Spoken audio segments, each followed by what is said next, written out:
سألوني: ماذا تعلمت من السنين التي مضت؟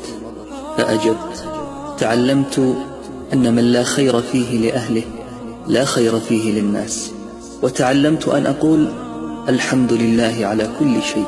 تعلمت أن الحياة قد تنتهي في أي لحظة ونحن غافلون، وتعلمت أن أعمل الخير ولا أنتظر بعده أي مقابل لكي لا أسلم. تعلمت أن الكلمة الطيبة والنفس المطمئنة هي رأس مال الطيب على هذه الدنيا.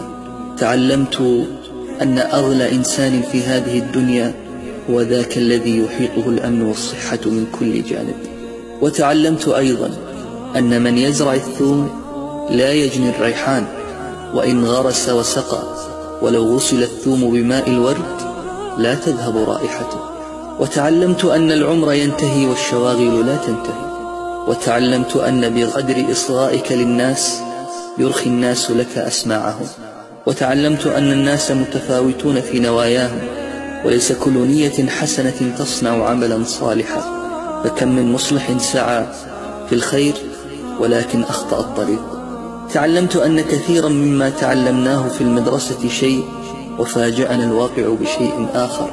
وتعلمت أن معظم الناس يسألون عنك ويتصلون بك إذا ثمة مصلحة تربطهم بك، وحين يتحصلون عليها يتنكبون لك. تعلمت أن السفر يخرج لك معادن النفوس. وتعلمت أن المرء يشتري بسمعه أكثر مما يبيع بلسانه. تعلمت أن أرى وأسمع من أهوال الناس وأحوالهم وأردد الحمد لله على كل حال.